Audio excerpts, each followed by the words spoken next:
창세기에 보면 그러니까 하나님께서 아담이 혼자 있는 거에 대해서 하나님 보기 좋지 않다 하셔서 하와를 만드셨잖아요. 아담이 잠든 사이에 하와를 만드셨잖아요. 그 속에서 그 사건 통해서 우리가 하나님 마음을 읽을 수 있는 것은 하나님은 불완전한 것을 원치 않는다. 온전한 걸 원한다. 원하셔서 아담이 원하지도 않은데 하나님 보시기에 안 좋으시니까 하와를 만드셔서 온전하게 하셨다라는 거죠.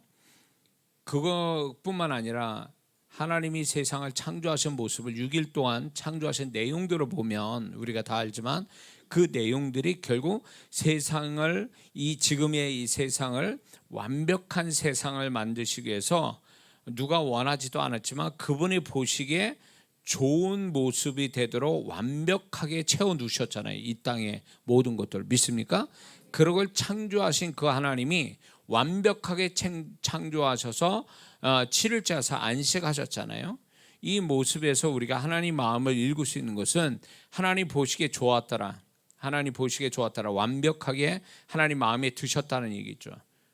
그래서 하나님은 이 모습에서 우리가 알 수 있는 것은 하나님이 우리를 구원하셔서 구원받은 하나님의 자녀가 이 땅에 살아가서 천국 갈 때는 완벽한 세상에서 완벽한 존재로서 사는 게 천국 생활이잖아요. 근데 우리는 구원받은 자로서 구원은 완벽하지만 구원의 삶은 완벽하지 않잖아요. 존재부터 해서 삶 자체가.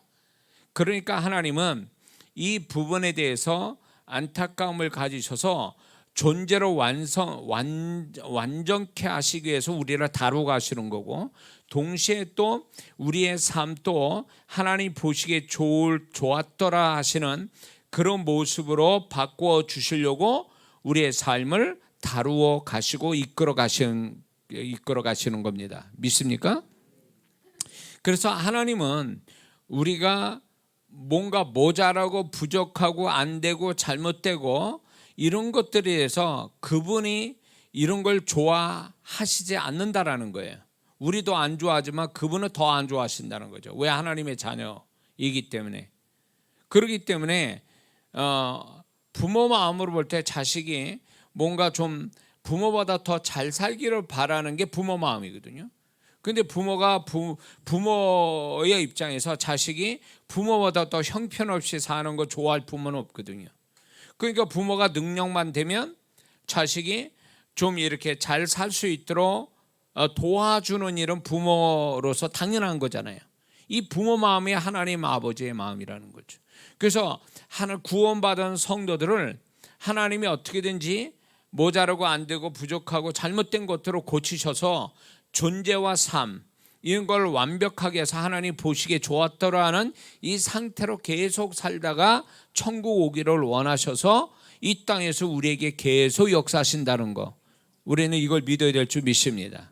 근데 그거를 하나님의 어떤 드라마틱한 어떤 하나님의 손길을 경험하는 것은 성령의 임재가 있는 주의 이름을 부르는 그곳에 성령의 임재가 있는 그곳에서 그분은 우리의 모든 걸 아시고 우리가 기도하지 않은 것까지도 그분이 원하시면 그 임재 속에서 우리를 온전케 하시는 사역을 하기를 원하신다는 겁니다.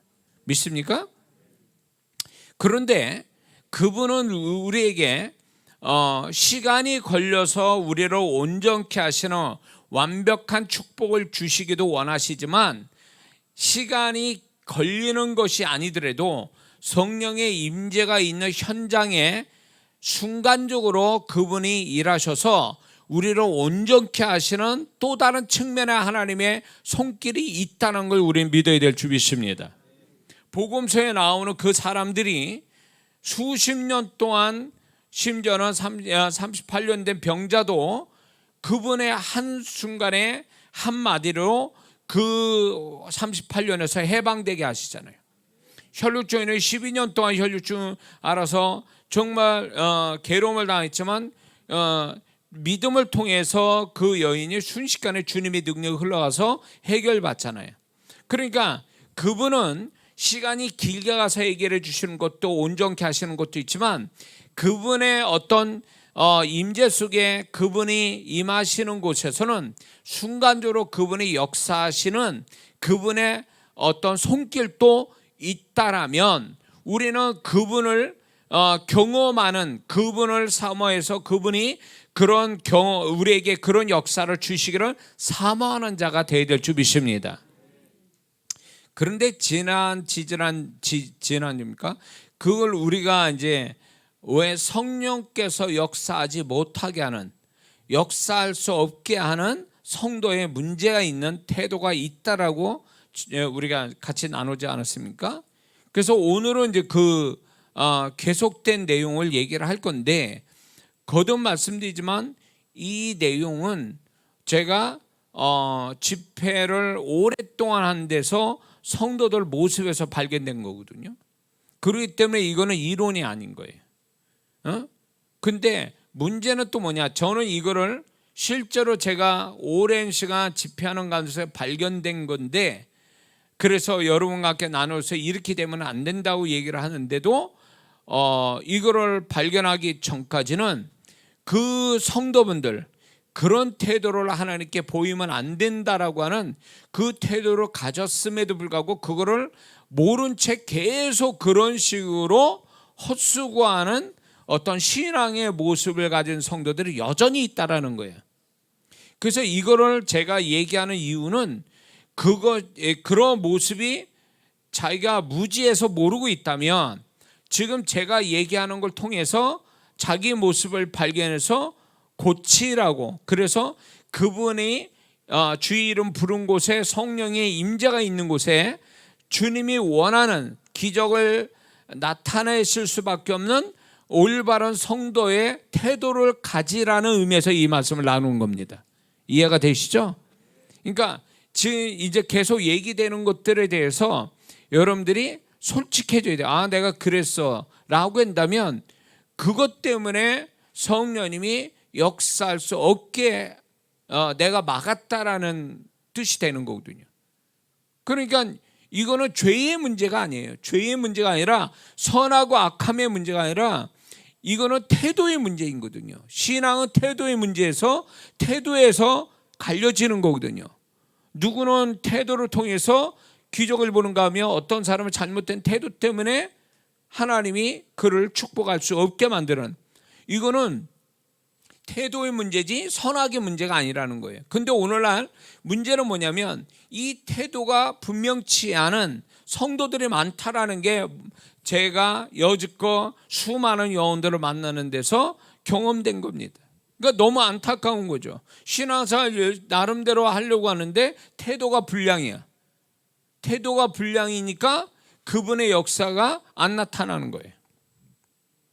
제가 나중에 미리 말씀드리지만 나중에 이게 끝나면 하고 싶은 또 메시지가 뭐냐면 하나님이 책임져 줄 수 없게 하는 성도의 모습이 있어요.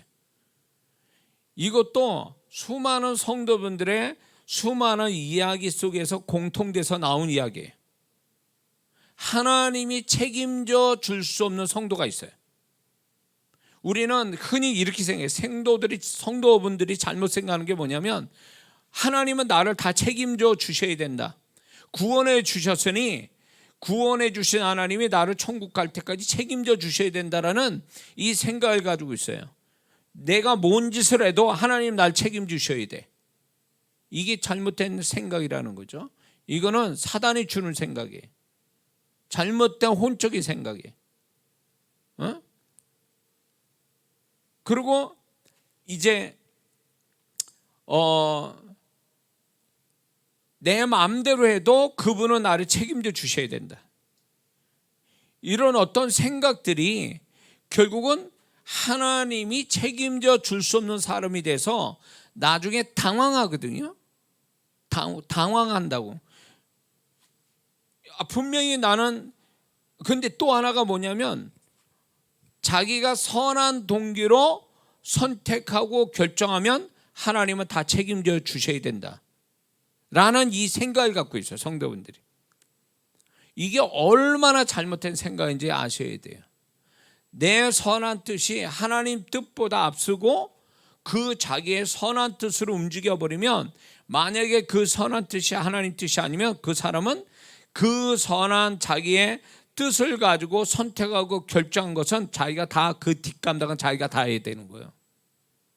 근데 많은 성도분들 어디서 배웠는지 잘못 배워가지고, 하나님은 구원해 줬으면 다 책임져야 된다, 내가 설령 또 내가 선한 뜻 가지고 결정하고 선택한 건 하나님이 다 책임져 주셔야 된다, 그래서 잘되게 해야 된다라는 이 생각이 신앙을 잘못 배운 성도들이 많더라는 거예요.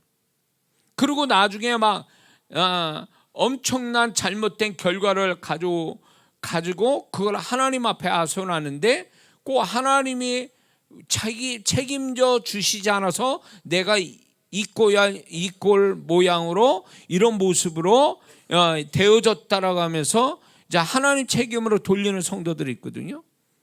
엄청 잘못된 거죠. 하나님을 모르는 사람들이에요, 이런 사람은요.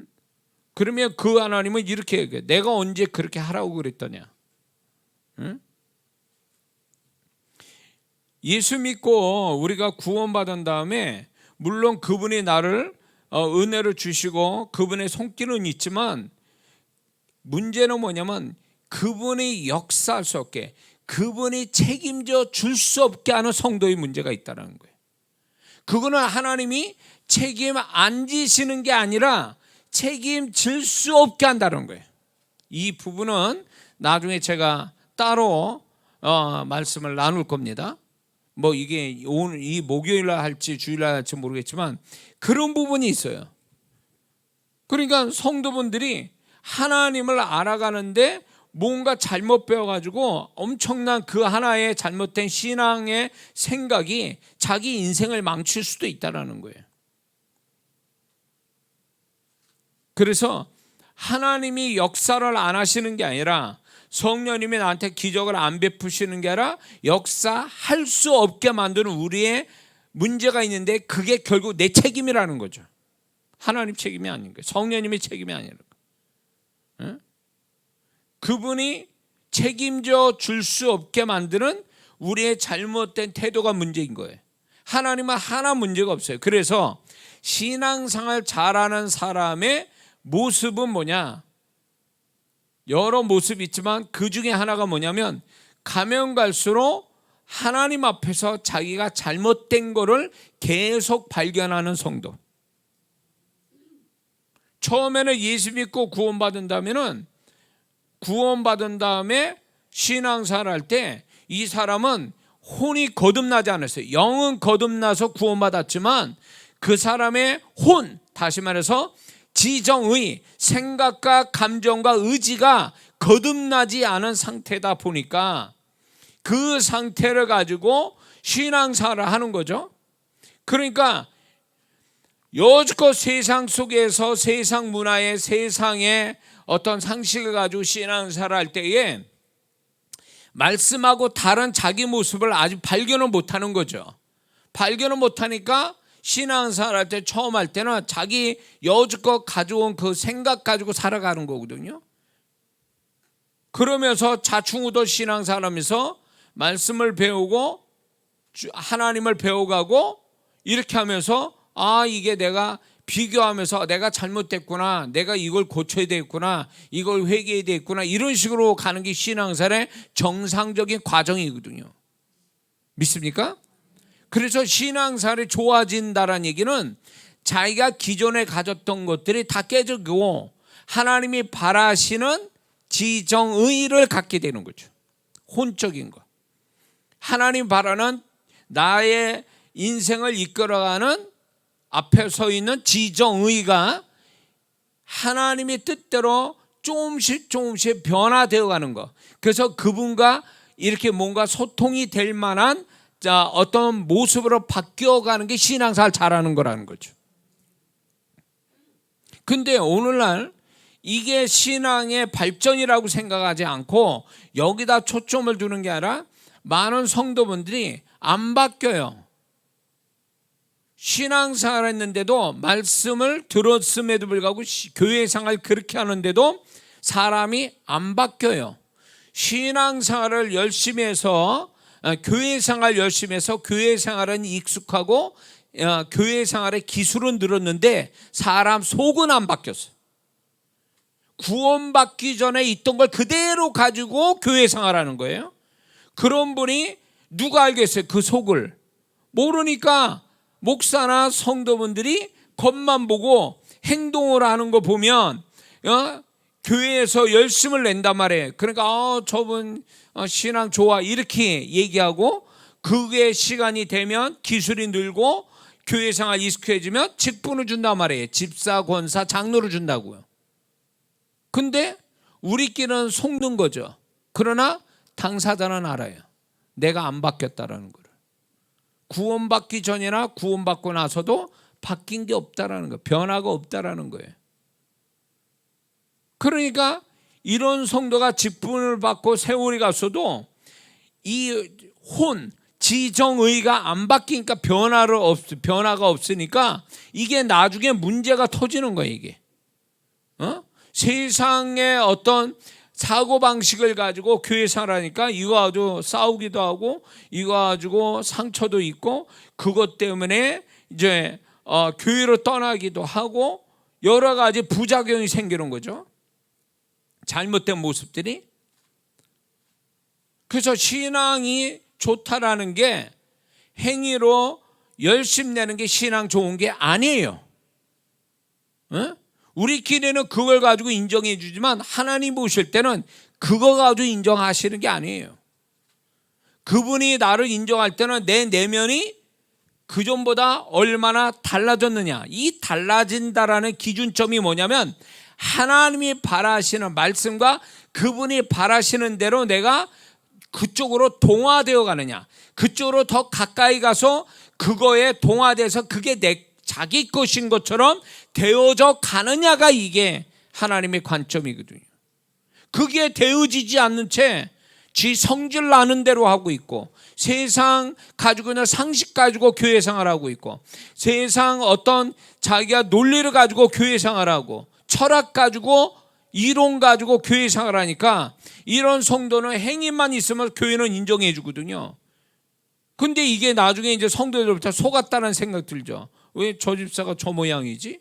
왜 잘하다 교회 생활하다 저 모양이지? 라고 할 때에 그게 저 모양이 어떤 갑자기 나온 게 아니라 이미 속에 내정 이렇게 있었던 어떤 변화되지 않는 게 튀어나올 뿐이에요. 어떤 상황에 대해서 그 사람 본 모습이 나오는 거지.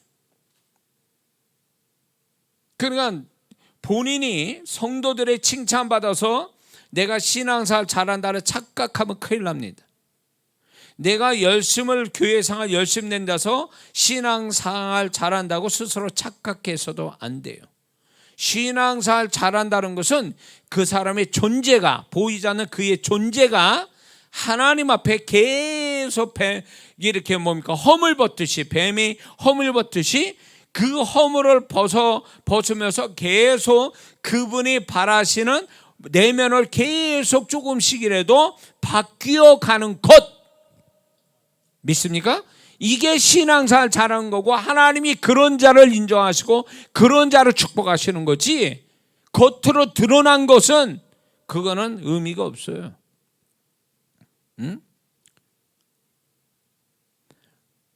계시록의 7교회에 칭찬받는 교회도 있지만 책망받는 성도들도 있어요.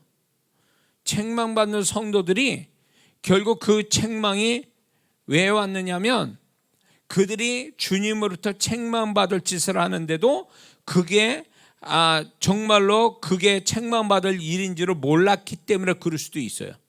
그런데 더 문제는 뭐냐면 그 책망이 주님이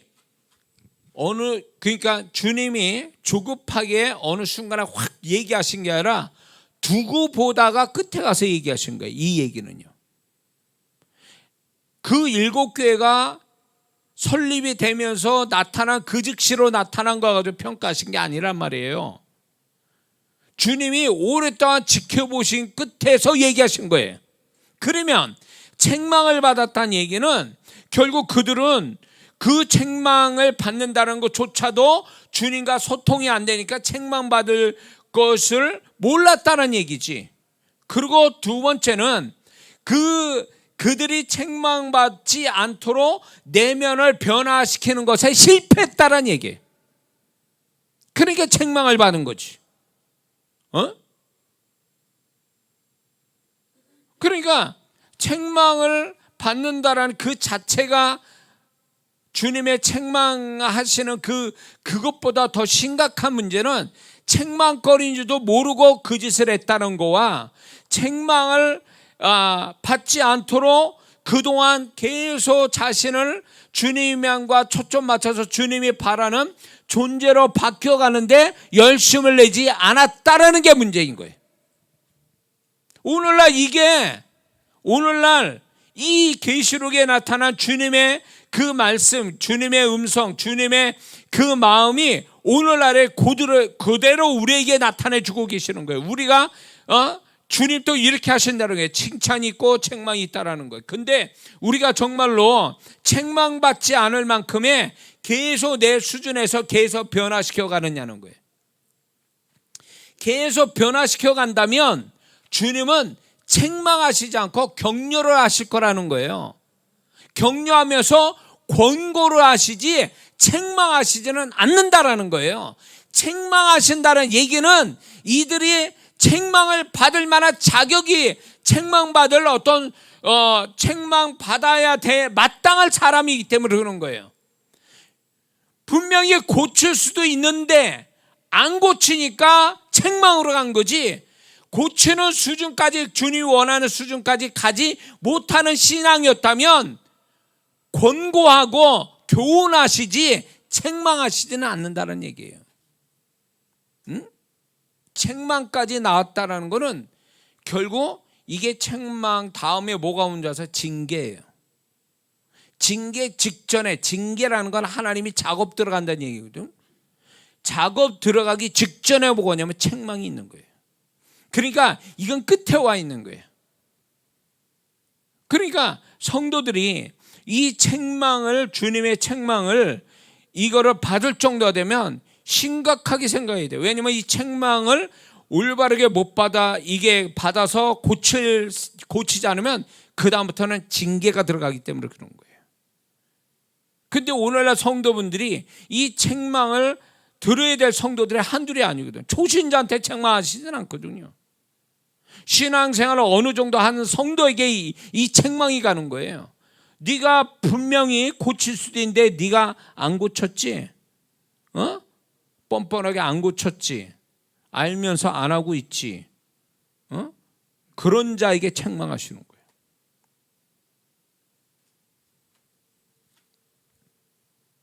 그러니까 많은 성도분들이 주님을 너무 모르니까 그냥 다 호호하하 이렇게 한 줄 알아요. 주님이. 그건 초신자 때 얘기예요. 신앙이 세월이 몇 년이요? 몇십 년이요? 주님을 알아가는 지식이 얼마나 됐으며 얼마나 그분의 손길을 얼마나 많이 경험했는데 아직도 그분이 호호하는 주님인 줄 알고 있어요. 주님이 우리의 신앙의 수준에 따라 그분의 나타남이 다르다는 거 아십니까? 그분의 모양이 달라요. 같은 주님인데도 내가 신앙의 수준 따라 그분의 나타남이 다르다는 거예요. 저를 봐도 그래. 제가 봐도 주님이 저를 신앙생활, 제가 여기까지 오는 데 있어서 그분의 모습은 동일한 분인데 그때 때마다 내 수준에 따라 그분의 나타남이 다르셨단 말이에요. 그러면 나만 그렇겠어요? 여러분도 마찬가지지. 근데 많은 성도분들이 이렇게 어떤 주님의 어떤 이런 어떤 알아서 그분이 그때 때마다 계시하고 가르치고 깨닫게 하고, 그래서 이게 잘못됐구나, 고쳐야 되겠구나 라고 해서 조금씩이라도 막 고쳐간다면 그분이 이렇게까지 책망을 안 하세요. 근데 워낙 알면서도 안 고치고 고칠 만한 사람에 대해서 안 고치고 이러니까 책망이 떨어지는 거예요. 그래서 여러분들이 주님의 음성을 듣고자 한다면 그분은 여지없이 말씀해요. 직접 귀에다 음성으로 들려주시지 않으면 환경으로 역사하신다고요. 다른 성도 통해 얘기하고 목사로 통해서도 얘기해요. 근데 이런 거를 가벼이 여기면, 가벼이 여겨서 그분이 심각하게 책망하는 것을 가벼이 여기면 그때는 볼 거 없어요. 그 다음부터는 징계가 들어가는 거예요. 그래서 우리가 계속 뭔가 변화되어 가서 그분의 원하는 모습으로 되어 가는 그것이 우리가 신앙생활이고 그런 자가 결국 주님의 손길을, 주님의 기적을, 은혜로 받을 자격이 되는 거예요. 근데 보편적으로 변화되어 갈 마음이 없이 자기 나름 자기가 스스로 자만심에, 라우디게 교인처럼 자만심에 빠져고 난 이대로, 난 이 정도면 됐어라고 하는 성도는 결국 주님의 풍성하신 손길을 보지 못합니다. 새로운 주님의 손길을 또 못 봐요. 그러니까 그분이 모든 결정권을 가지고 계시는데 그분이 결정을 내리시지 않으면 나는 뺑뺑이 도는 거예요. 계속 제자리 걸음하는 거예요. 밋밋한 인생을 사는 거죠. 나아질 게 없어요. 이런 성도는 어떻게 생각하세요? 주님, 내가 여지껏 신앙사는데 주님이 새로운 거를 나한테 안 주셔, 나타내시지 않아. 그 재미가 없어. 교회 생활 도 재미없고 나는 뭐 새로운 축복도 없고 간증도 없고. 이거는 결국 주님이 그렇게 하시는 게 아니에요. 그 성도가 주님의 바람대로 계속 진행되어야 될 것들이, 변화되어 갈 것들이 안 되니까 결국 주님 또 거기서 스톱하신 거예요. 그러니까 그 스톱하신 그분의 손길이 모든 게 스톱되어 있으니까 이 성도의 삶은 뺑뺑이 도는 것 같은 거예요. 제자리 걸음처럼 반복된 그냥 그저 그런 인생으로 살아가는 거예요. 이게 믿는 자 안에서 이게 또 새로운, 저는 이렇게 생각해요. 이게 또 다른 불행이다. 믿는 자의 불행. 뭐가 없어서 잘못해서 손해나서 불행하는 게 아니라 주님이 나를 축복하실 축복을 내가 그분의 손길을 풍성히 받지 못하는 존재가 됐다. 안 주시는 게 아니라 내가 못 받는 사람이 됐다는 거예요. 그러니까 주님은 문제가 없어요. 내가 그분의 정말 합당한 그 수준의 이때쯤 그분이 원하는 수준이 못 되면 결국 그분의 새로운 손길을 보지 못한다는 거예요. 안 주시는 게 아니라 내가 그분이 원하는 태도를 안 가졌기 때문에 못 갖는 거예요. 내가 그 원인 제공자가 된 거예요. 그 주님이 일하심에 대해 일하심을 맡고 있는 사람이 되는 거예요. 이거는 분명한 거예요. 왜? 주님은 저를 그렇게 다루셨거든요. 예? 주님은 그렇게 저를 다루신 거예요. 뭔가 계속 다람쥐 쳇바퀴 돌듯이 뭔가 나아지는 거 없고 피곤하게만 하고 이게 밋밋하고 지루하고 답답하게 돌아갈 때에 주님이 왜 역사 안 하시는가에 대한 고민과 의문점을 할 때 주님이 가르쳐 주신 게 바로 이거예요. 너를 보라는 거예요. 너 변화됐냐? 지금까지? 내가 새로운 일을 너한테 허락할 만큼 나는 너를 그렇게 하고 싶은데 네가 그렇게 준비됐냐는 거예요. 너 똑같잖아.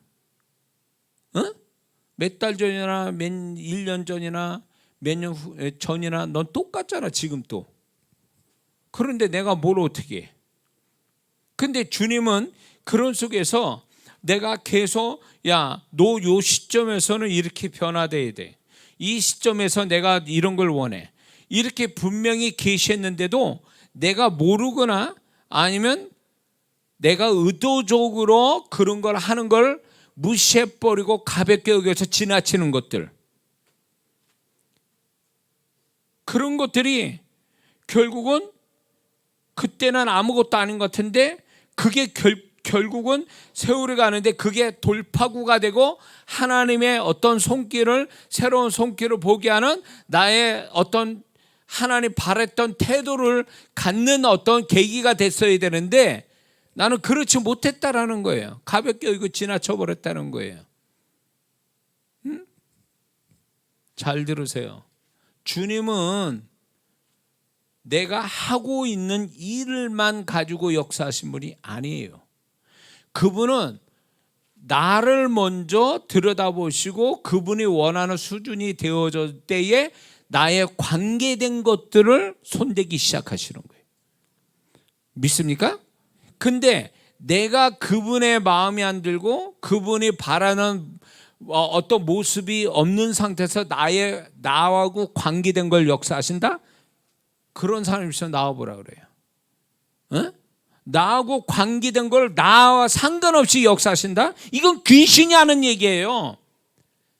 점쟁이한테 가봐. 복채 많이 주면요, 걔들이 귀신이 정말로 걔들을 어떻게든지 잘되게 하기 위해서 부적을 써주고 자기 난리를 칠 거예요. 이 사람의 존재는 상관이 없어요. 그 점쟁이 귀신이 원하는 대로 돈을 주고 그 귀신이 하라는 대로 하면 되는 거예요. 근데 하나님이 귀신이냐고, 그분이 나하고 상관없는 나의 일을 손대시는 분이냐고. 내가 나하고 모든 관계된 거를 나부터 시작하신 하나님이 나는 제껴놓고 나의 일을 역사하신다고요? 이건 귀신을 섬기는 것과 다를 바 없는 거예요. 하나님을 잘못 알고 있는 거예요. 근데 우리는 나라는 존재를 제껴놓고 얘기해요. 응? 내가 뭐가 문제냐고 묻질 않아요. 주님, 내가 이런 문제가 있습니다, 이런 것만 잔뜩 얘기할 뿐이지 이 문제에 대해서, 내 일에 대해서 내가 뭐가 문제인지 나라는 존재에 대해서 하나님께 묻지는 않는다는 얘기죠. 그러니까 그런 사람들이 기도는 엄청 하고 뭔가 하는데 축복을 받고 나서 딴짓거리 하는 게 원인이 거기 있는 거예요. 사람이 안 바뀐 거거든. 그러면 하나님이 그냥 놔두실 것 같아요, 그거?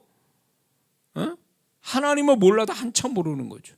그분은 나의 존재, 결국은 그분의 초점은 나라는 존재, 나의 존재값이 높아서 그분이 바라는 존재가 돼서 정말로 스바냐 말씀처럼 정말로 나를 보며 잠잠히 사랑하시고 기뻐하시고 즐거워하시는 그분의 모습을 보기로, 그분은 나를 그렇게 보기에 그런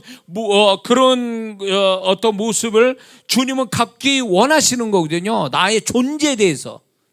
내 일이 아니에요. 나라는 존재를 가지고 그렇게 평가하신 분인데, 우리는 그분의 나의 존재를 통해서 영광을 받으시기를 원하는데 나는 나라는 존재를 제껴놓고 얘기하니까 변화도 없고 나는 하나 달라진 것도 없고 오히려 잘 되거나 못 되면 더 수준이 떨어지고, 다만 하나님 이것만 해결해 주시면 좋겠습니다. 하나님하고 이거 이렇게 해주시면 좋겠습니다. 이거 아시면 이거를 해결해 주시면 제가 이렇게 하겠습니다. 그리고 하나님과 딜을 하는 거지, 거래하는 거지. 하나님이 뭐가 아쉬워서 그런 거래, 그분이 정말로 그렇게 아쉬워서 그 사람의 기도를 응답하십니까? 그러니까 하나님이 뭔가 그 사람에게 뭔가 도와주시려고 역사하실 때에 여러분이 아셔야 될 게 뭐냐면 정말 기쁘게 응답하시는지, 아니면 기도한다는 기도의 약속 때문에 어쩔 수 없이 응답하시는 게 있다는 거 아십니까? 그래서 응답을 받았을 때에 기도할 때 뭔가 하나님 축복할 때 축복에 정신 팔리지 말고 이 축복이 정말 하나님이 나를 기쁘게 여기셔서 기쁨으로 주신 건지, 아니면 기도의 약속이 있기 때문에 어쩔 수 없이 주시는 건지, 이걸 헤아려 볼 필요가 있다라는 거예요. 저는 이거를 주님으로부터 배운 거예요. 이게 성경에 이스라엘 백성이 광야 생활할 때 탐욕에 섞인 자들로 인해서 고기를 먹고 싶다 그러잖아요. 그런데 하나님이 고기를 먹게 하셨지만 기분 좋게 응답하신 게 아니잖아요. 굉장히 불쾌하게 여기셨다고. 그래서 탐욕을 부리는 최초의 이 문제를 일으키는 자들이 고기가 이빨 사이 끼기 전에 죽어버렸죠. 징계로. 축복받고 곧바로 징계를 받은 거죠. 그러니까 하나님의 마음에서 기쁘게 나를 축복해 주시는 거와 약속을 믿으니까 하나님은 또 그분은 공의의 하나님이시니까 약속을 믿고 하기 때문에 주시는 축복은 다른 문제예요. 그분의 감정이 다르단 말이에요. 그러면 하나님이 나를 보시면서 기쁘게 응답하신 것은 왜 기뻐하시는가? 그 사람이 기도를 많이 해서?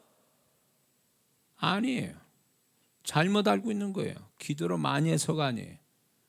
그 사람이 응답받을 때까지 그 과정 속에 하나님을 기쁘게 하는 존재가 됐기 때문에 그런 거예요. 이게 중요한 거예요. 하나님을 기쁘게 하는 존재가 된 거예요. 하나님을 기쁘시게 하는 존재값이 높아진 거예요. 그러니까 응답을 주셔도 기쁘게 해주신 거예요. 어떤 영혼은 응답은 주시되 불안한 마음으로 주신 것도 있어요. 불쾌하게 주신 것도 있고. 왜 그럴까요? 존재의 문제인 거지. 응? 여지 없어요.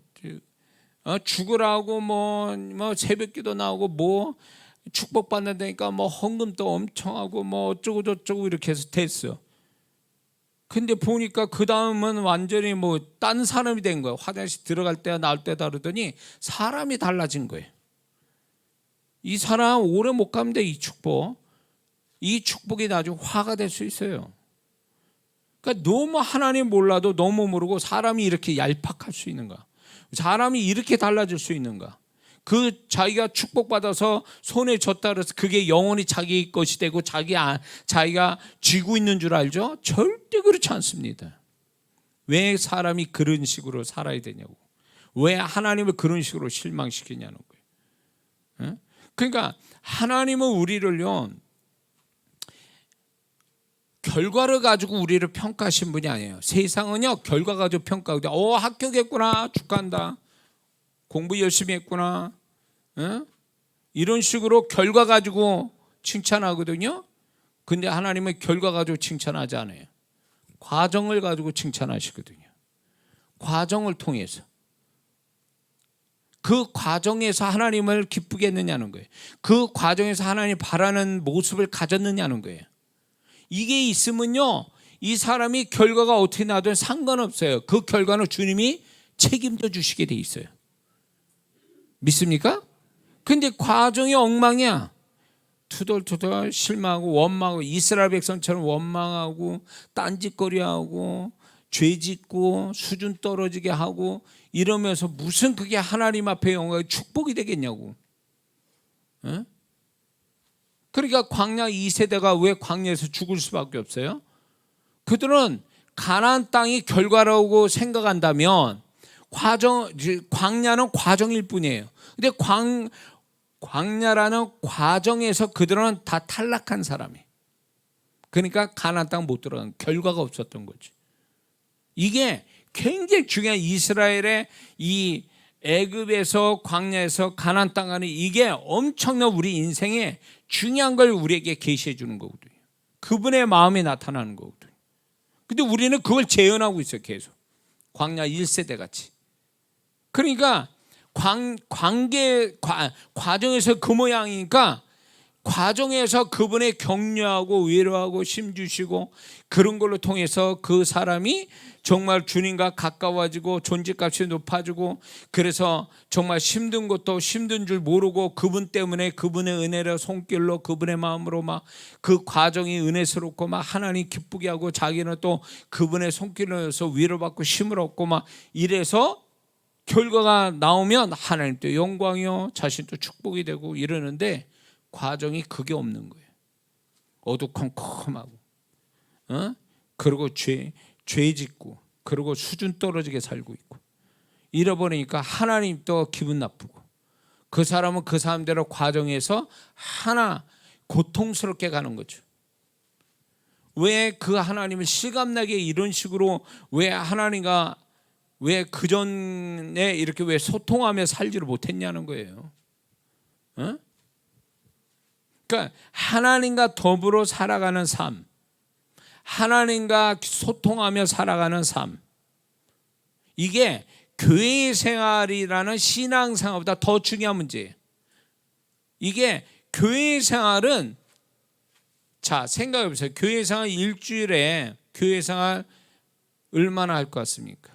공식적으로 교회 와서 기도하고 예배드리는 게, 봉사하고 하는 게 일주일에 몇 시간 될 것 같아요?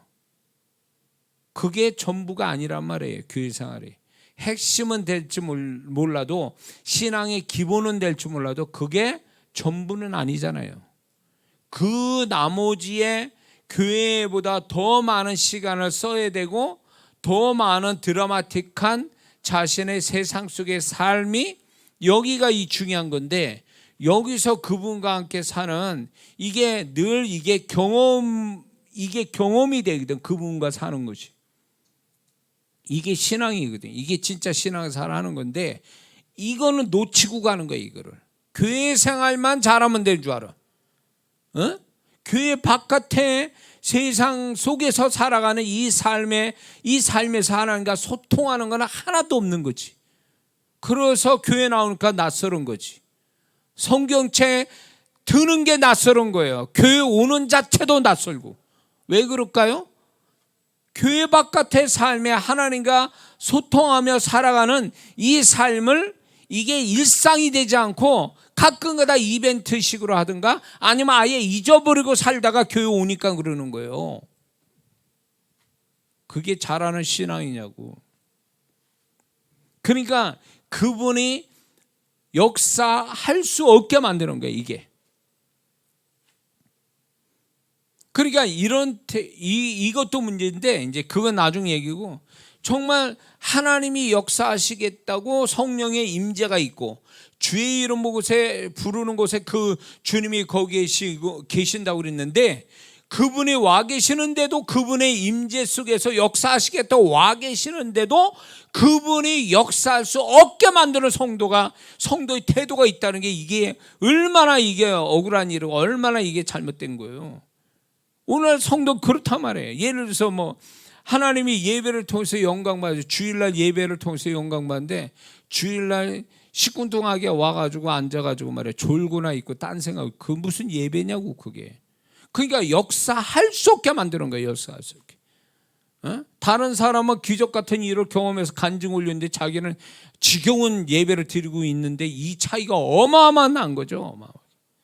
한 사람은 그분을 경험해서 진짜 예수님이 이 땅에 다실 때 경험했던, 그들이 기적 경험했던 그걸 지금 경험하는데, 본인은 그 지겨운 거예요. 예배 드리는 게 지겹고, 기도하는 게 지겹고, 설교 듣는 게 지겹고, 역사 못하게 만드는 거예요. 역사를 못하게. 그게 억울하게 여겨야 되는 거거든요. 하나님이 나에게 역사를 못하게 내가 만들었다는 거에 대한 어떤, 소위 말하면 죄책감 같은 것도 가져야 돼요. 억울하게 생각도 해야 된다고. 근데 그걸 억울하게 생각 안 해요, 오늘날 성도분들이. 그러니까 완전히 영적으로, 이게 영적 감각이 죽은 거예요, 사실은. 그러니까 교회 다닌다는 게, 결국 교회 생활은 하나님을 만나고 하나님께 축복받는 신앙행위인데도 불구하고, 하나도 축복이 안 되는 거는, 안 돼서 간증거리가 없다면 이건 심각한 거 아니에요? 응? 성령께서 대놓고 내가 너를 축복할 거야 라고 하는 그 시간에도 축복을 못 받는다면, 세상에서 정말로 귀신이 두기두기거리고 세상 사람이 세속적인 데서 어떻게 그분과 함께 살면서 그분의 축복을 받겠느냐는 거예요. 공식적으로 그분이 축복하게 하시겠다라는 그 시간에, 그 현장에도 축복을 못 받는 사람이 교회 문 밖에 나가서 무슨 그분과 함께 살아서 그 삶 속에서 하나님의 축복을 보겠느냐, 그 얘기예요. 그러니까 교회 생활하는 거 보면 세상에서 어떻게 사는지 알 수가 있어요. 교회에서도 축복이 안 된다면 세상 나가서 축복이 되겠느냐는 거예요.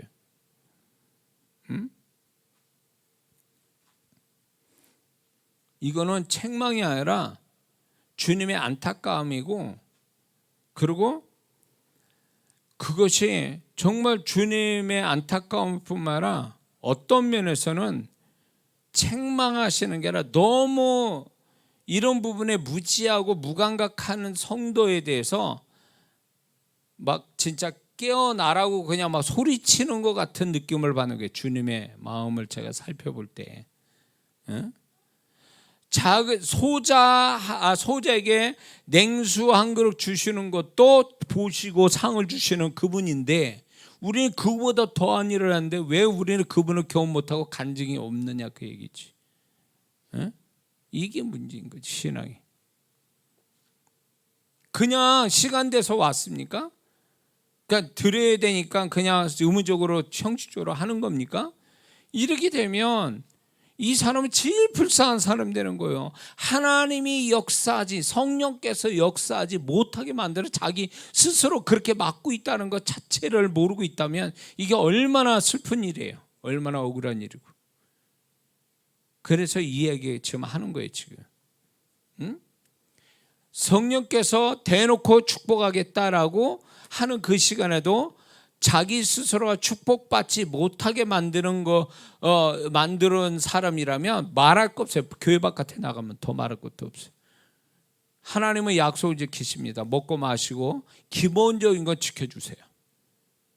어쩌면 조금 더 한다면 그가 수고한 것대로는 축복하실 수 있어요. 그러나 더 이상은 없는 거예요. 이게 인생이 그렇게 가야 되냐고. 예수 믿는 사람은요, 시간이 흐를수록 잘 돼야 되는 사람이에요. 믿습니까? 시간이 흐를수록 더 잘 되어 가야 이게 정답인 거예요. 가면 갈수록, 만약에 얘를 그래프로 한다면 예수 믿으면 가면 갈수록 이렇게 수직 상승으로 돼서 모든 게 더 잘 돼야 되거든요. 이렇게 올라가야 되거든. 수직으로 올라가야 되거든. 근데 이 두 가지 형태는 잘못된 거예요. 예수 믿고 구원받은 다음에 계속 이렇게 밋밋하게 이렇게 하거나 나아진 것도 없어. 그냥 이렇게 때 되면 뭐 그렇게 자기 생활 속에서 되어질 일만 그냥 되는 거예요. 이렇게 아니면 이렇게 거꾸로 바닥을 치는 거죠. 더 갈수록 손해나고 어려움이 있고, 이거 두 가지는요, 이 그래프 상에서 이 두 가지는 잘못 사는 거예요. 분명 잘못 사는 거예요. 하나님이 그렇게 하신다는 얘기예요? 그 사람이 인생에 뭐가 하나님이 믿게 보여가지고 그렇게 살아야 되냐고.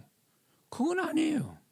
그래서 여러분 중에 이렇게 밋밋하게 수평으로 가거나 밑으로 수직으로 내려가는 사람이 있다면 그거 인정하면 안 돼요. 뭐 사람 때문에, 환경 때문에, 돈이 없어서, 막 몸이 아파서 나는 인생이 이렇게, 그 변명에 넘어가면요, 그 사람이 평생 그러고 살다가 가요. 하나님의 손길을 못 본 채 하나님이 역사할 수 없게 자기가 그렇게 커버해 놓고 했기 때문에 하나님 역사를 못 보는 거예요. 그 자체를 이상하게 여기고 인정하지 말아야 되는 거예요. 왜 하나님, 난 가면 갈수록 잘 되는데 나는 왜 이렇게 수평이고 아래 내리막길로 수직으로 가야 됩니까? 나는 이거 아닌데 나는 인정하고 싶지 않습니다. 라놓고 뭐라 하냐면, 하나님 내가 뭐가 문제입니까? 라고 물어봐야 돼요. 하나님이 문제가 아니라고. 하나님이 그렇게 하려고 구원시켰냐고. 그렇게 수평을 가든가 내리막길로 가도록 하나님 그 누구는 그 인생을 그렇게 만드시냐고. 그건 아니에요. 분명 하나님은 역사하고 싶은데 본인이 역사하지 못하게 하는 치명적인 방어하고 있는 게 뭐가 있는 거예요. 그걸 찾아내야지. 그거를 뭘 더 하려고 하지 말고 무언가가 하나님 역사하지 못하게 하는 게 무언가를 찾아보는 게 훨씬 더 그 사람의 축복에 가까이 갈 수 있다는 거죠. 근데 우리는 내가 뭘 맡고 있느냐를 잊어버리고 이걸 찾아보지 않고 뭘 더 해야 되는가를 아는 거예요. 더 해야 된다는 거. 근데 더 해야 하는 것이 뭔가 더 나아져야 되잖아요. 더 하는 것이 내가 하나님 앞에 뭔가 더 하는 게 더 나아져야 되는데 더 나아지지 않는 이유는 내가 그분의 역사는 뭔가를 막고 있기 때문에 안 되는 거예요. 이거부터 처리가 돼야 되는 거 아니에요. 이거부터. 밑 빠진 독에 물 붓는다는 말 있죠. 속담에. 그 짓은 허무한 짓 하는 거예요. 정말 그 일이 정말로 뭐랄까 생산적이고 긍정적이려면 그 행위가 밑을 고쳐야죠. 밑 빠진 걸 밑을 대야죠. 그래야 물이 되는, 이렇게 채워지는 거잖아요. 수고 열매가 있는 거잖아요. 근데 많은 성도들이 밑 빠지게 물 부은 식으로 하나님 역사하지 못하게 뭔가가 치명적인 자기의 문제를 그거를 없애거나 고치거나 할 마음이 없는 거예요. 모르거나 마음이 없어. 그러니까 이것 때문에 자기 인생이 뭔가 구부러지고 모자르고 하나님의 손길이 끊어졌다는 것을 좀 이게 진행이 되다 보면 아는 사람들이 있어요. 자, 제가 이 얘기하면 여러분들이 맞다라고 할 사람이 있어요. 뭐냐면 뭔가가 인생이 잘 안 풀려요. 나는 교회 생활을 한다고 했는데 그러면서 뭔가가 수평 가거나 손해 나는 수직으로 막 내려갈 때에 이런 현상이 딱 일어날 때 그 사람 속에 이런 생각이 들어올 거예요. 이것 때문인가? 그럼 그게 맞는 거예요. 왜 이 얘기 안 좋았어요? 제가 그랬으니까. 주님이. 근데 그게 나중에 내 생각인 줄 알았어요. 내 생각인 줄 알았더니 지나고 보니까 그게 주님이 나에게 불쌍히 여겨서 계시했던 거예요. 너 그것 때문이야. 너 인생 안 되는 거. 주님이 제가 인생이 다람쥐 쳇바퀴 돌채 나아지는 것 없이 고생만 하고 있는 거에 대해서 이제 어떤 정말 신령한 주님의 음성을 말하는 그분들한테 처음 제가 20몇 년 전에 갔을 때 동일하게 얘기하는 게 있어요. 뭐라냐면 당신 고집이 지금 문제라고. 그 고집을 얘기하는 거예요. 근데 고집을 이분 또 얘기해, 저분 또 얘기해. 내가 뭐가 고집이라는 거예요? 나는 내가 악한데 고집을 핀 거요. 내가 잘못되자고 고집 핀 거요. 모든 게 잘 되자고 했는데 그 고집이 뭐였냐면 결국은 제가 그분이 다시금 주님이 해석해 주는 게 뭐냐면 네 생각대로 가려고 하는 게 고집이다. 내 생각은 찾아보지도 않고 내 생각을 알려고 하지도 않고 네가 선하다, 이게 괜찮다라고 생각하는 그걸로 밀고 가는 게 고집이라는 거예요. 근데 그 얘기를 딱 듣고 나 그전에는 몰랐어요. 듣고 나서 나는 죄 지는 게 없으니까, 나는 그 부분에 치명적으로 죄 지는 게 없으니까 나는 죄의 문제만 그 문제가 될 수 있다고 했지 이 부분이 문제가 될 거라고 생각을 못 했던 거예요, 저는. 그런데 기도하는 가운데 이건가? 정말 이건가? 이런 어떤 나중에는 그게 심각하게 내가 이제 느껴지기 시작하는 거예요. 근데 그 느껴진 그 생각이 나는 그때 당시에 내가 그분들한테 얘기 들었기 때문에 내가 이런 생각이 저절로 나왔다라고 생각했던 거죠. 이런 의문점을 갖는 게. 근데 세월이 지나서 뒤돌아보니까 그게 주님이 나에게 그게 맞다라고 하는 계시적인 마음이었다는 거죠. 그게 맞다. 그래서 제가 이걸 경험한 사람이에요. 그래서 그 이후에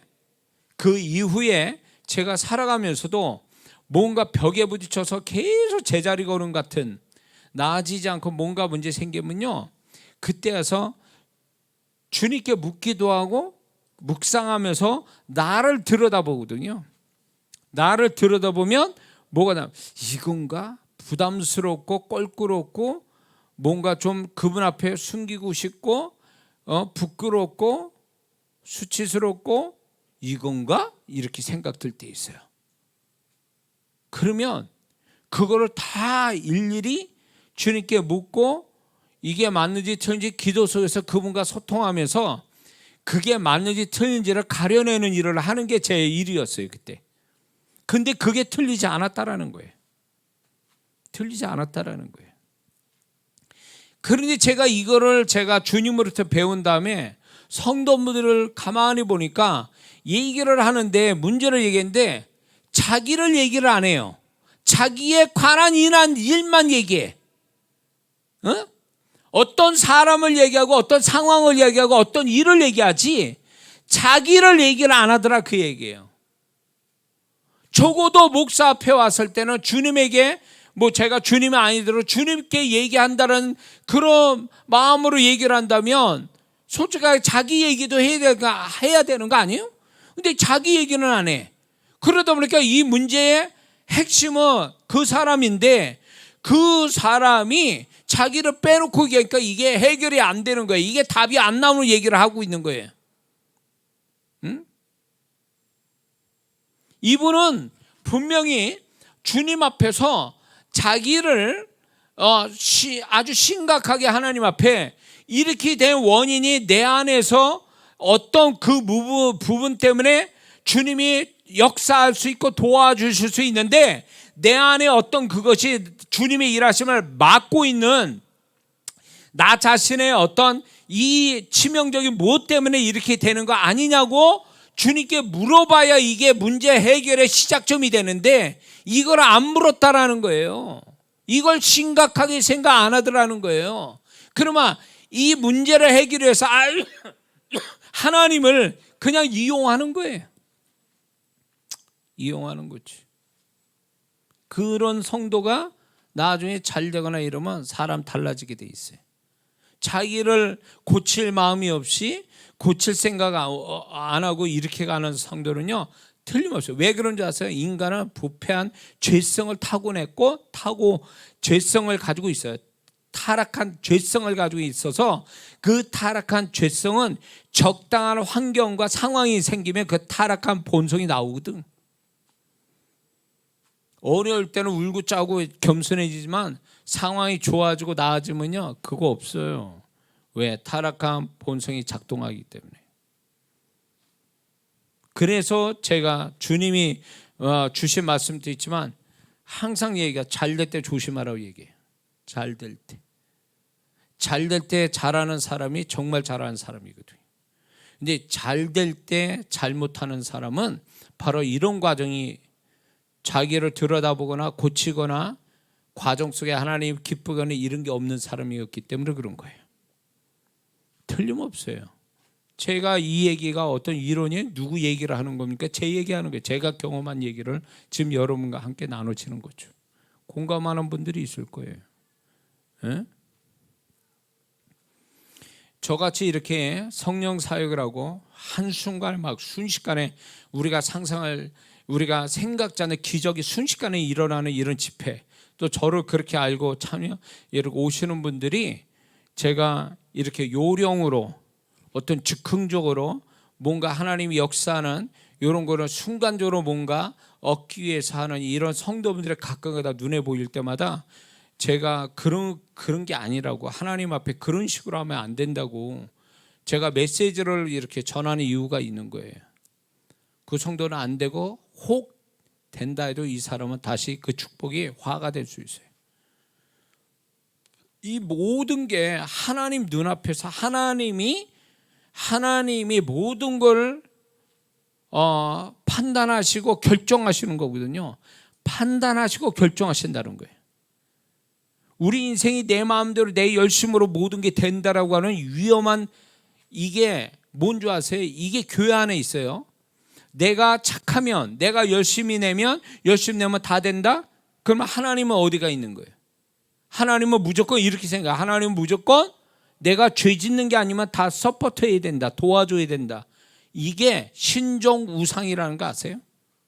자기를 하나님보다 더 높은 위치에 놔서 자기가 하면 다 주님이 도와주셔야 돼. 이게 신종 교회 안의 우상이에요. 그러니까 하나님의 말씀을 얘기해도 자기가 아니면 아닌 거예요. 그러니까 목사가 주님의 음성을 얘기했는데도 불구하고, 그분의 음성을 얘기했는데도 불구하고 자기가 마음에 안 들거나 자기 생각과 다르면 안 들어요. 그건 목사의 소리라고 얘기해요. 그분의 음성이라고 얘기해요. 자기가 은혜될 때는 그게 주님의 음성이고, 정말 그 영혼이 들어야 될 얘기를 할 때는 그건 목사의 소리로 얘기하고. 이게 무슨 신앙이에요, 이게. 그러니까 목사님들이 수많은 성도들 앞에서 설교하는 거 좋아할 게 아니에요. 왜냐하면 그 성도분들이 골라서 듣거든. 자기 원하는 대로 듣거든요. 응? 그래서 골라서 듣고 정말 정작 자기가 들어야 될 정말로 그 이야기는 그냥 소리라고 생각해요. 목사의 소리. 그러니까 신앙생활이 안 되는 거예요. 그렇게 하면 안 된다고. 신앙을 어떻게 배운 거예요? 구원받고 나서 어디에서 어떻게 배웠길래 거기 그런 신앙의 모습을 갖겠냐고. 그러면 주님이 인정 안 하시잖아요.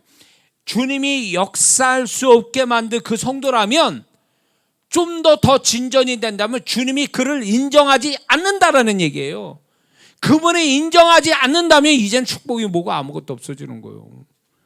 사라지는 거예요. 그렇게 되기 전에 주님이 내게서 역사할 수 없게 만드는 나 자신을 발견해서 빨리 뜯어 고쳐야 그분이 나의 그런 모습에 나를 긍정적으로 나를 인정하시고, 그분이 내가 완벽하지는 않더라도 그런 태도에 그분의 손길이 이제 나타나는 건데, 내가 그렇게 안 한다면요 나중에 주님이 기다리다 참고 참았다가 안 되면 그때는 그를 인정하는 게 아니에요. 버리는 거예요. 내가 너를 도무지 모르겠다 이렇게 나오시는 거예요. 그럼 끝난 거예요. 그의 존재를. 응? 그게 더 크게 생각하면 이 사람 구원도 잃어버릴 수 있어요. 자칫 잘못하면. 응? 그러니까 너무 우리가 이런 게 있어요. 제가 신앙사 50년이거든요. 50년 신앙생활 했어요. 내 신앙의 성장에 따라 그분의 나타남이 달랐고 말씀이 달랐어요. 근데 분명한 사실은 내가 목사가 돼서 지금까지 이렇게 오면서 그분은 그렇게 호호할 주님이 아닌 거예요. 그분은 가면 갈수록 두려운 분이에요. 은혜스럽고 사랑스러운 주님이지만 동시에 그분은 더 두려운 분이에요. 사랑으로 참아주시고 기다려주시는 그게 또 두렵고, 그분이 판단하고 심판하시는 것도 두렵고. 그러니까 그분에 대한 어떤 내가 그분과 이렇게 같이 교통하면서 그분의 느낌이 달라지더라 그 얘기예요. 왜 이 얘기하냐면 여러분도 분명히 이렇게 주님과 함께 살아가면요 그분의 존재를 그 사람 수준에 맞게 계시해 주거든요. 그러면 그분의 모습을 우리가 다르게 느껴지게 되고, 그분의 음성이 다른 음성이 들어오고, 그러면서 내가 그분의 어떤 뭔가 인정받고 그분으로부터 내가 칭찬받고 기뻐하는 존재가 되는 것이 그렇게 간단하지 않다는 거죠. 근데 오늘날 성도분들이 신앙생활 좀 했다라는 분들이 주님을 어떻게 하냐면 어린아이들이 부모 알듯이 알고 있어요. 유치원생이 부모 알듯이 그런 식으로 하나님 알고 있다니까. 세월이 가도. 그런 주님이냐, 그런 주님이, 그런 모습의 주님이 정말 주님의 모습이냐, 그건 지극히 일부분이거든요. 그리고 주님이 그 사람에게 그렇게 나타나는 걸 원하지 않아요. 언제까지. 어느 정도 자라서 그분의 다른 모습을 보여주고 좀 더 성숙한, 좀 더 수준 있는 그런 관계를 갖기를 원하는데, 이 성도가 그러질 못해. 주님과 소통도 없고 이게 본인이 계속 주님 앞에 변화되어 가야 그분이 그 사람의 변화만큼의 그분의 나타남이 달라지거든요. 그럼 다른 주님을 보게 되거든요. 그래서 다른 간증하게 돼 있어요. 전에는 주님에 대해서 이렇게 얘기했는데 내가 변화되고 좀 존재 수준이 좋아지니까 주님의 간증이 달라지더라, 그 얘기예요. 그분의 모습이 다르니까. 이게 정상적인 거예요. 근데 너무 유치하거나 아니면 너무 그분은 인자하시고 사랑이 많으시고 이런 식으로 해석을 해버리니까 이 사람은 하나님 주님을 너무 몰라도 모르는 거예요. 이건 교과서에서 배운 주님인 거지 정말 자기가 신앙의 수준에 따라 존재의 수준에 따라 만나지는 주님은 아닌 거예요. 무슨 말인지 아시겠어요?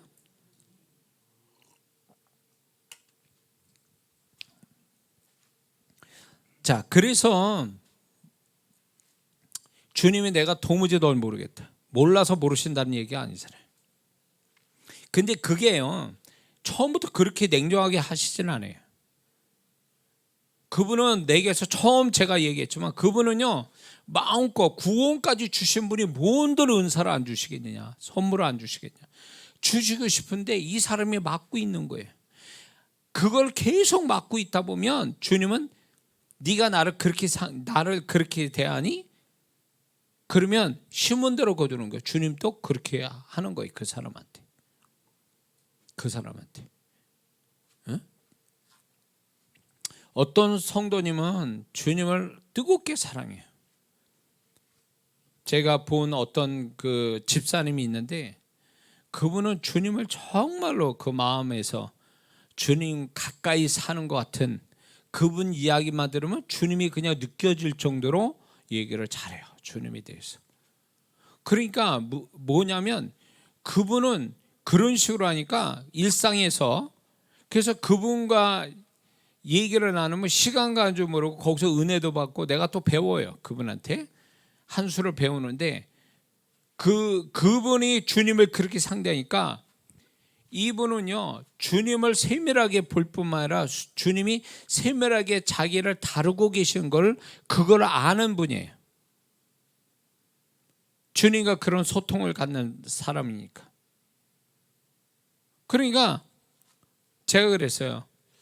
집사님은 참 행복하시겠다고. 주님이 그 정도로 집사님을 알고 주님이 그렇게 세밀하게 그렇게 타치하고 계시는 그거를 경험하고 있고 간증하는 거 보니까 정말 부럽기도 하고 제가 정말로 행복할 것 같다고 제가 이제 그런 얘기 한 적이 있는데 그거거든요. 근데 어떤 사람은요 교회 생활을 잘하는데 교회 문 밖에 나가서 신앙 생활을 하는 게 아니라 세상 사람 같이 사니까 주님의 흔적 찾기가 어려운 거예요.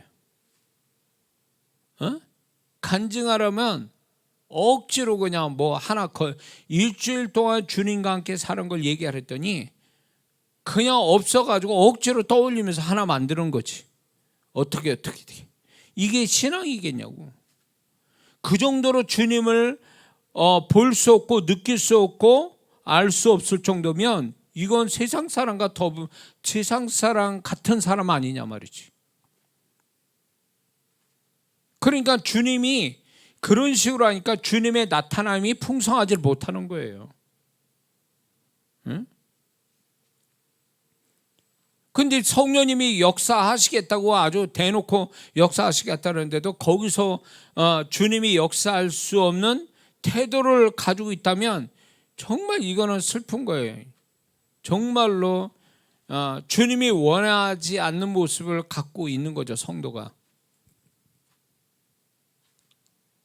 주님이 이런 게 있습니다. 주님은 이 세상을 창조하시고 지금 또 모든 것에 간섭하시고 운행하시는 그 주님이지만 그분이 제한을 받는 곳이 있는데 바로 인간의 마음이에요. 우리의 마음을 그분 마음대로 안 되시는 거예요. 그분도. 이 아이러니하죠. 모든 거 하실 수 있는 주님이 제한을 받으세요.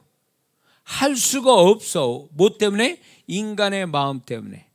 그러니까 예수 믿으세요 그래도 안 믿는 거잖아요. 그리고 지옥 가잖아요. 그건 그거를 그러면 주님 왜 저 사람 구원 안 하십니까? 자기가 구원 안 받겠다 그러는데 뭐 주님이 어떻게 할 수 없는 거예요. 본인이 그렇게 결정내 버리면.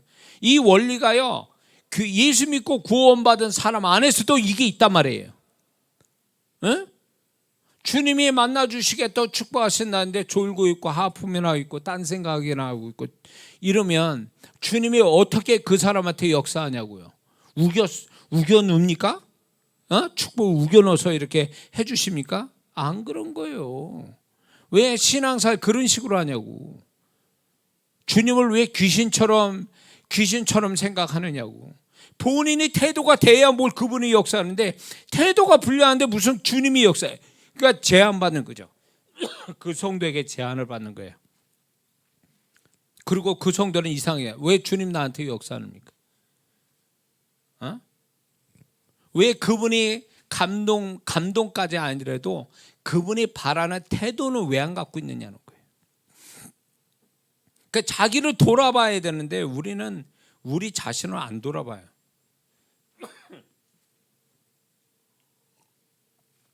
주님이 이 부분에 대해서 얼마나 제가 이 얘기를 언제도 했지만 주님이 이 부분에 대해서 굉장히 답답하고 심지어 화는 아니시더라도 굉장히 그 부분에 불쾌하게 여기시는 것이 바로 이거예요. 너희는 왜 내가 역사하는데 막고 있느냐는 거예요.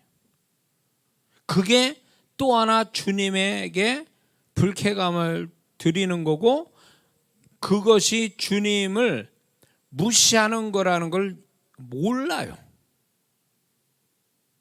응? 자, 세상 바깥에 나와서 세상 속에서 세상 일할 때 거기에 파묻혀서 주님과 소통돼서 그분의 도우심을 못 받는 거는 수준이 낮으니까 신앙이 그 수준이니까 그럴 수 있다고 쳐요. 근데 공식적으로 그분이 역사하시고 도와주시겠다고 축복하겠다는 예배, 기도, 찬양, 교회 왜 거기서는 왜 안 하느냐 그 얘기예요. 공식적인데도. 그거는 주님에 대한 믿음도 없고 주님에 대해서 태도가 불량하기 때문에 그런 거예요. 에? 그분이 원하는 태도를 안 가져서 그런 거예요. 우리는 이거를 심각하게 생각하잖아요. 그러면 자기만 손해나는 거예요. 주님은 역사하고 싶은데 역사를 못하게 만들었으니까 결국 주님을 무시하는 게 되는 거죠. 주님을 불쾌하게 되어지고 그분을 또 무시하는 그 결과가 나오니까 그 사람한테는 아무것도 없는 거예요. 왜 그렇게 만들죠? 왜 주님을 그런 식으로 대하는 거죠? 그러면서 찬양 하고 어쩌고 저쩌지만 이미 그 마음 안에서 주님을 이미 무시하는 태도로 가지고 있기 때문에 그 사람은 감동이라는 게 없는 거예요. 감동이라는 게 없어요. 성령의 임재 속에서 그냥 주님에 대해서 기본적인 태도만 가져도 그분이 알아서 하시거든요. 사실은 알아서 하세요. 알아서 기도 안 해도 돼요. 여러분들 뭘 구하지 않아도 돼요. 왜냐하면 그 현장에서 그분이 바라는 그 마음의 태도만 딱 가져주면 알아서 하세요. 그분이 알아서 한다고. 근데 왜 그분이 알아서 하시게끔 그렇게 왜 오픈된 어떤 태도로 못 갖느냐는 거예요. 왜 그분의 일하심을 막고 있죠? 막고 있으니까 그분이 일하시지 못하니까 화가 나시고 불쾌하게 여기시고 그건 축복이 없는 거지.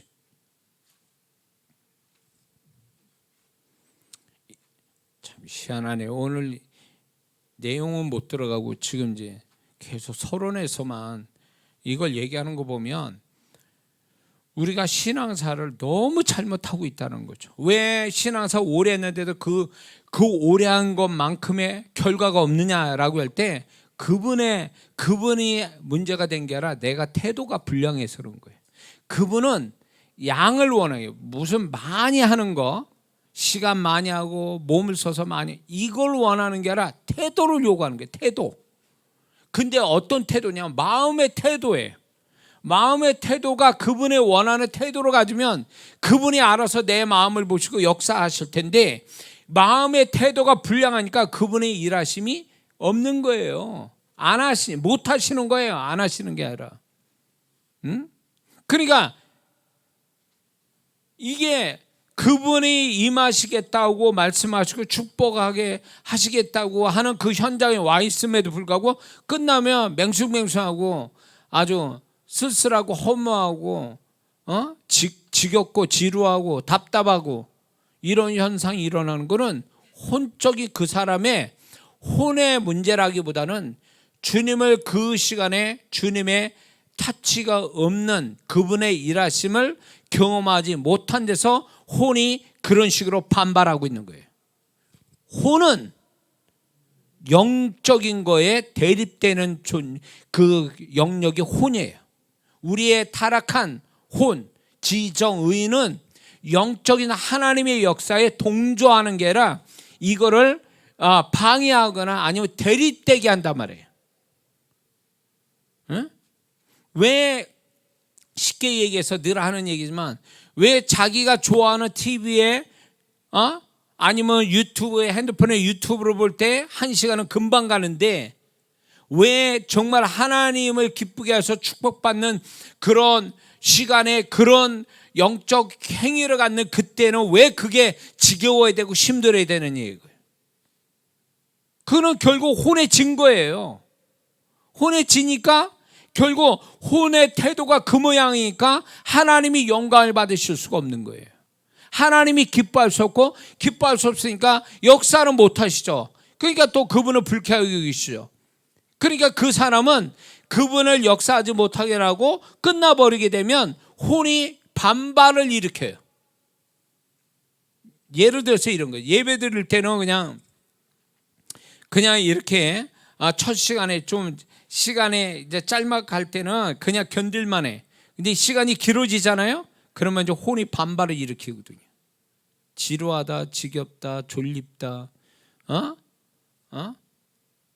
그러면서 딴 생각하게 만들고 막 이런 생각 막 갖게 해요. 이게 왜 일어나는 줄 아세요? 자연스러운가로 생각합니까? 자연스러우면 자기가 드라마 보거나 좋은 어떤 자기가 원하는 그 영상을 볼 때 왜 그때는 그 집중력이 되고 즐거워하는 얘기죠. 그걸 보면 알 수가 있는 거죠.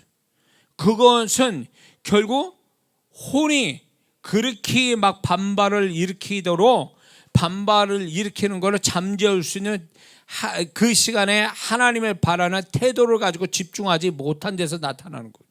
근데 혼의 반발이 어떤 식으로 이제 어떻게 되냐? 중간에 한번 반발이 한계가 오니까 반발을 일으키거든요.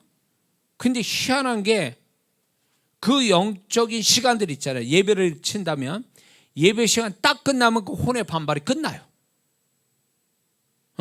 중간에선 난리를 치는데 화장실도 가고 싶고 막 졸리기도 하고 답답하고 지루하고 지겹기도 하고 그런데 희한하게 끝나는 시간 되면 언제 그러냐고 이 혼이 쑥 들어가서 없는 척해요. 이게 우리 모습이거든. 근데 그 혼의 반발을 잠재우는 자기의 영적 의지가 있어야 되는데 의지를 안 갖고 그 혼의 반발을 그냥 놔둬버리는 거예요. 이게 결국 뭐냐면 그분이 일하시지 못하게 만드는 요소가 되는 거예요. 그러니까 혼의 반발을 일으키는 감정이나 생각들을 그냥 일어나는 것들에 대해서 왜 일어나게 되면 그냥 일어나는 게 아니라 이렇게 해서 저렇게 해서 지루하고 답답하다고 논리적으로 속이는 거예요. 나를 속이는 거죠. 응? 예를 들어서 목사의 설교가 길다든가 찬양이 재미가 없다든가 아니면 주변이 부산스럽다든가 집중 못해 이런 벌써 혼의 반발이 일어나거든요. 혼의 반발이 일어나는 거를 영적 의지를 가지고 딱 제압을 하지 않으면 혼의 반발이 결국은 그 성령께서 역사하지 못하게 만드는 결과가 나오는 거죠. 응? 근데 희한하게 축도하고 아니면 기도할 때도 찬양할 때도 끝날 시점 되면 언제 그러냐는 거예요. 혼이. 이게 혼의 속임에 넘어가는 거죠. 왜 중간에서 반발을 일으켰다 끝나면 혼의 반발이 사라지느냐? 속고 있는 거죠, 자기 자신이. 하나님의 역사를 못 일으키지 못하게 만들어 놓고 결국은 이제 끝나고 나니까 혼은 이제 자기 역할 다 끝났으니까 이제 안 나타나는 거죠. 이거를 자기라고 생각하면 안 된다 그 얘기예요. 응? 내 영은 영적인 어떤 현장에 와서 영적 행위를 가질 때 내 영은 반응하거든요. 내 영은 살만 난다라고 내 영은 뭔가 거기에 집중하고 그걸로 인해서 뭔가를 막 그냥 주님을 경험하려고 내 혼의 작동을 하고 있는데, 성령과 함께 작동하고 있는데 혼의 반발에 내가 속아가지고 혼의 반발에 거기에 따라가다 보니까 성령이 역사하지 못하는 거죠. 그리고 이제 끝나니까 혼의 반발은 사라지니까 실패한 영적인 작업이 된 거예요. 실패한. 성공한 게 아니라 실패한 거예요. 그래서 언젠가 제가 또 약속드리는 게, 예배를 잘못 드리기 때문에 하나님의 축복을 못 받게 되는 원인들을 제가 얘기할 겁니다. 이건 실제 경험 가지고 얘기를 할 거예요. 그러니까 우리는 너무 어떤 결과가 없는 신앙생활하는 거예요. 사실 주님이 손 못 대고 축복할 수 없는 신앙생활 하다 보니까 우리는 했다라는 걸로 만족하는 거예요. 했다, 해쳤다, 했다, 이걸로요. 그게 결과가 나와야 되거든요. 결과가. 그래서 제가 기도하는 중에 주님께서 제가 확신을 갖고 얘기하는 건요, 이 시간을 하나님께 드리기 전과 드리고 나서는 분명 차이가 있다라는 거예요. 이 기점이 지금 이 시간을 드리고 찬양하고 기도하고 말씀 듣고 이런 것들이 하나의 내가 그 전과 다른 어떤 전환점을 가져오는 사건을 일으키는 영적 행위거든요. 지금 이건 분명한 사실이에요. 그래서 다른 현상이 끝나면 다른 현상이 나타나게 돼 있거든요. 이게 경험이 돼야 되는 거예요. 이게 작든 크든 이게 경험이 돼야 되는 거예요. 이게 경험이 안 되면 실패한 거예요. 우리는 올림픽 참가하는 게 아니에요. 올림픽 참가 뭐야? 참가하는데 의의가 있다라는 게 올림픽 정신 아니에요. 참가하는데 의의가 있다. 우리 예배나 영적 행위는 참가하는데 의의가 있는 게 아니에요. 성공해야 돼요.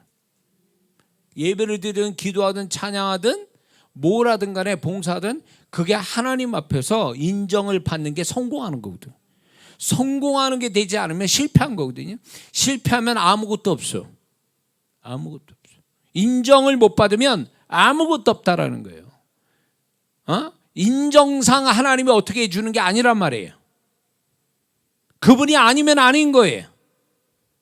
그분이 인정을 못 해준다면 그거는 허무한 짓 하는 거예요. 그런 사람이 돼서는 안 된다는 거죠. 그러니까 제가 여러분에게 지금 이런 시간들이 그냥 때 됐으니까 어쩔 또 이제 때워야지, 내가 이렇게 한다면요 이 시간은 하나님께 의미도 없는 거예요.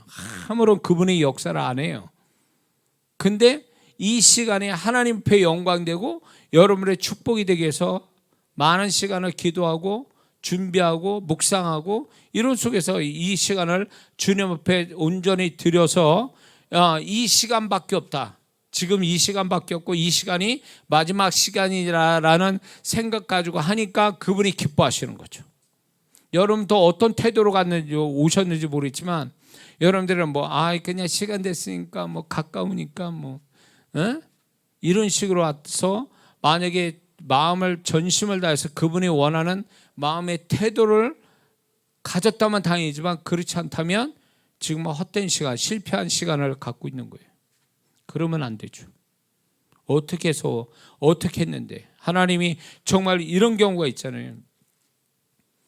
어쩌면 어떤 사람한테는 이 시간이 그 인생의 터닝 포인트가 될 수도 있잖아요. 예수님 만날 때 그 사람들 보세요. 예수님 죽자 사자 만나서 인생에 완전히 다른 인생, 다른 존재로 살잖아요. 인생의 터닝 포인트가 됐잖아요. 그게 지금 또 유효하다는 거죠. 지금 또. 그러니까 홈페이지에 간증하는 분들 극적인 사건들이 일어나는 걸 여러분도 보셨잖아요. 그 보시는 분들 아시겠지만 그분들이 정말로 주님 앞에 인정받아서 하나님이 극적인 사건을 주시는 거잖아요. 그게 누구나 다 있단 말이에요. 그렇게 될 수 있거든요. 그래서 우리가 한 번 한 번 이렇게 하나님께 드려지는 시간들, 드려진다라고 생각해야 돼요. 이게 내가 한다라는 게 아니라 그분께 드려진다 이래야 된다는, 바쳐지는 이런 시간에 정말로 이 한 번 한 번에 여러분이 최선을 다해서 그분이 받으실 만한 태도를 가지면 그걸로 된 거예요. 그 다음부터는 그분이 하실 거예요. 나를 인정하신다면. 믿습니까? 그래서 성공해야 돼요. 소자에게 냉수한 것도 성공해서 상을 얻는데 그분이 인정하셔서 왜 우리는 더한 것도 하는데 왜 인정받지 못하고 성공하지 못하냐는 거죠. 그래서 나 자신을 들여다봐야 돼. 자기를 들여다봐야 돼. 내가 뭘 하나님 앞에 걸림돌이 되게 만드는지. 내가 나 자신에 대해서 많은 성도분들이 자기 축복을 구하는데 자기 자신이 걸림돌 되고 있다는 걸 모르는 성도들도 있어요. 자기 자신이 걸림돌. 이게 아이러니한 거 아닙니까? 하나님 나에게 이런 걸 축복 주세요. 내가 지금 이런 고난을 받습니다. 근데 그 고난이 그 사람 죄 때문에 왔어. 예를 들어서 그럼 그 죄가 그 사람의 걸림돌이 된 거예요. 자신의 고난을 해결받을 수 있는, 해결받지 못하게 하는 원인이 그 사람 내면의 죄 때문에 그렇게 된 거 아니에요? 그러면 자기의 그런 걸림돌, 자기 축복을 자기가 스스로 걸림돌 되게 하는 것을 치워야 뭐가 그 다음에 진행이 되는 거지. 자기가 걸림돌 되는데 자기에 관한 일이 잘 되겠냐고. 왜 자기에 대해서는 그렇게 무지하냐고. 다른 사람은 자세히 알고 자기 상황은 자세히 아는 사람이 왜 자기에 대해서 너무 무지하냐 그 얘기지. 그게 잘못된 거죠. 문제가 심각하거나 어떤 자신에 관한 문제가 심각한 사람은요, 이렇게 이거 다 그렇다니 또 오해하실까봐 좀 그런데 그렇게 자기에 관한 일들이 심각하면 주님이 심각한 메시지를 자기에게 지금 하고 있으시다라고 생각하는 게 좋아요. 그게 문제를 해결할 수 있는 아주 중요한 태도입니다. 그래서 내가 모르기 때문에 내 삶에 심각한 걸 통해서 나를 심각하게 지금 다루고 계시고 나를 다루시고 나에게 메시지를, 나 자신에게 메시지를 전달하고 계신다고 생각하고 한다면 그게 정답이에요. 진짜로. 그러니까 제가 지금까지 이렇게 살아오면서 내가 열심히 내서 뭐 해서 이게 잘 된 게 아니라 그분은 나를 들여다보면서 내가 걸림돌을 걷어내는 것으로 인해서 그걸로 인정해 주셔서 그분의 은혜가 와서 하나님이 잘 되게 하셨지 무조건 내가 열심히 내서 지혜롭게 한다고 된 게 아니더라 그 얘기죠. 은혜가 되십니까? 예.